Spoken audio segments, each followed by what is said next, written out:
Hello दोस्तों, welcome to my first ever vlog. आज मैं अपनी फैमिली के साथ माँ वैष्णो देवी की यात्रा पर निकल रहा। हम सालों से इस यात्रा का प्लान बना रहे थे, पर हर साल किसी न किसी वजह से कैंसिल हो जाता था, क्योंकि माँ का बुलावा जब आता है तभी दर्शन हो पाता है।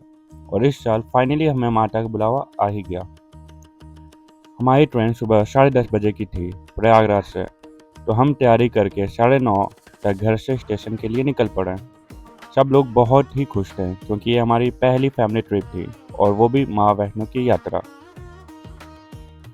ट्रेन स्टेशन पर लगी हुई थी। हम ट्रेन में चढ़े और अपने सीट पर बैठ गए। ट्रेन में बैठकर हम माता रानी के जयकारे लगाए और बातें करते करते कब शाम हो गई पता ही नहीं लगा, क्योंकि सब बहुत ही ज़्यादा एक्साइटेड थे।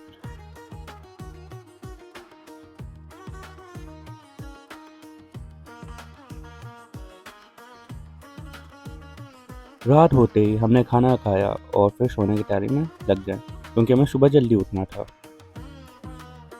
सुबह के नज़ारे देखने के लिए मैं थोड़ा जल्दी उठ के ट्रेन के गेट के पास चला गया।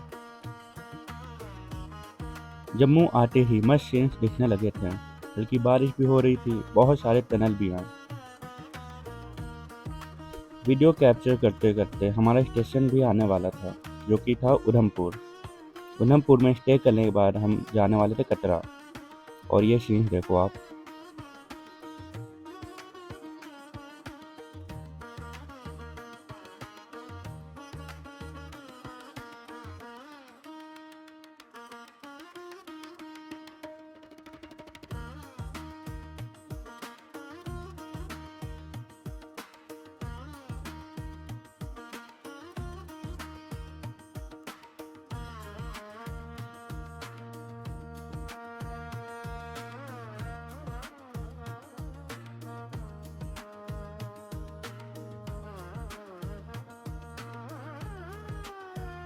स्टेशन से ऑटो बुक करके हम पहुंचे हैं रिलेटिव के घर, जो कैंटोनमेंट एरिया में था।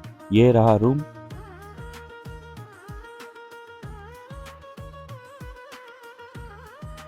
और ये रहा बालकनी से व्यू। जैसा देख सकते हैं, यहाँ जेसीबी खुदाई भी चल रही थी। यहाँ बालकनी से वैष्णो देवी का भवन दिखता, पर वेदर क्लियर नहीं होने की वजह से अभी दिख नहीं रहा था। फिर उसके बाद नाश्ता करके हम चले गए थे टेरेस पे, और वहाँ से और भी सुंदर नज़ारे दिख रहे थे, जहाँ हमने थोड़ी बहुत फ़ोटोज़ ली और पूरा कैंटोनमेंट एरिया को भी कैप्चर करा, जो कि काफ़ी अच्छा ही लग रहा था। और ये मेरा पहला एक्सपीरियंस था कैंटोनमेंट एरिया में रहने का। काफ़ी पीसफुल होता है भाई कैंटोनमेंट एरिया।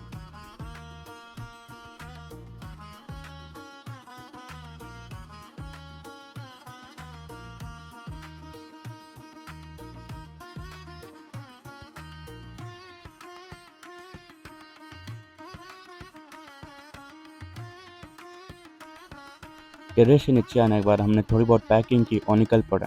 तो सब साथ में बोलो जय माता दी। हमने कटरा के लिए रोडवेज बस ली, जो कि लोकल बस थी, तो काफ़ी जगह रुका उसने और काफ़ी परेशान भी हुआ हम इस बस की वजह से। पर कोई ना, इतना तो चलता है जब आप दर्शन करने जा रहे हो माता वैष्णो देवी का। उधमपुर से कटरा की दूरी है 40 से 50 किलोमीटर, जो कि हमें तय करने में लग गए थे 1.5 घंटे। कटरा पहुंचने के बाद जब हमें ये दृश्य दिखा, जब माता रानी का गेट दिखा, तो हमें काफ़ी खुशी हुई। पर उससे पहले हमें बनवाना था RFID, जो हम बनवाएं आर्मी काउंटर से। और हमारी यात्रा चालू होने वाली है अब बस कुछ ही देर में। तो हमने हमारा 13 किलोमीटर का चढ़ाई स्टार्ट करा, और भीड़ काफ़ी होने की वजह से उन्होंने हमें ऊपर भेजा भीड़ को डाइवर्ट करने के लिए।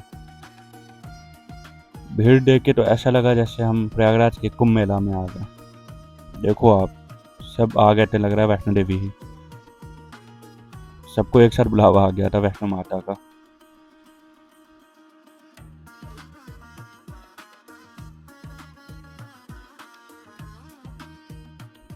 धीरे धीरे आगे बढ़ते गए और पैरों का दर्द भी बढ़ ही रहा था, पर हार नहीं मानना था, क्योंकि माँ का दर्शन जो करना था।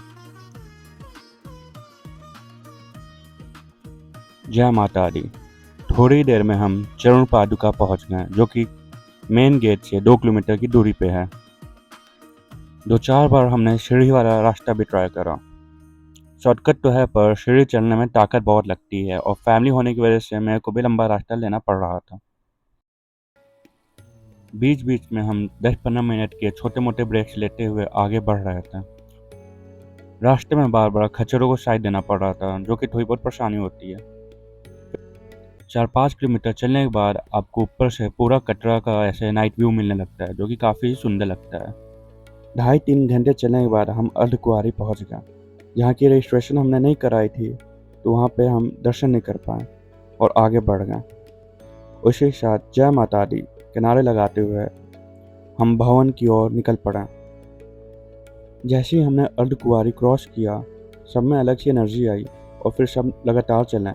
2 घंटे के बाद हमें भवन दिखा और वो पल काफ़ी सुकून वाला था। फिर आर्मी वाले काउंटर में हमने अपना फ़ोन, बैग वगैरह जमा कराया और 3:30 से 4 बजे के बीच हमें दर्शन हुए। और वो पल भाई बहुत सुकून वाला होता है। और हमें थोड़ा डर भी था क्योंकि कहीं 4 ना बज जाए, क्योंकि 4 बजे आरती का टाइम हो जाता है और 2 घंटे के लिए लाइन रोक दी जाती है। और ऐसा कुछ भी नहीं हुआ।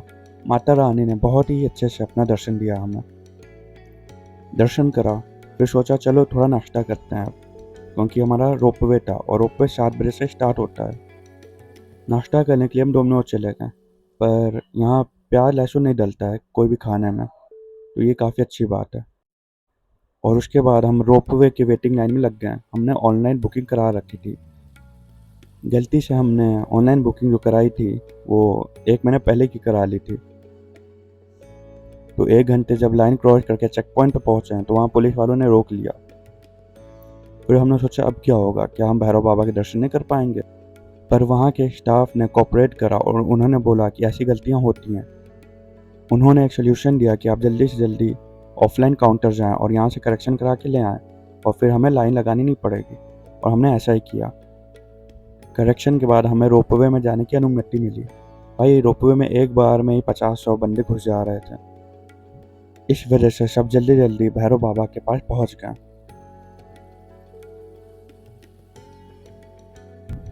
उसके बाद हमने लाइन लगाया, भैरव बाबा का दर्शन करा और दर्शन करने के बाद वहाँ एक स्पॉट है जहाँ से आप अच्छी अच्छी फ़ोटो ले सकते हैं। और उसी स्पॉट से माँ वैष्णो देवी का भवन ऐसा नज़र आ रहा था। यहाँ पे हमने थोड़ा बहुत समय बिताया, थोड़ी बहुत फ़ोटोज़ ली, वीडियोज़ बनाए और फिर अब नीचे जाने की बारी आ गई थी। और ये एक लास्ट व्यू भैरव बाबा के यहाँ से। माता रानी पहाड़ों के बीच में बसी हैं।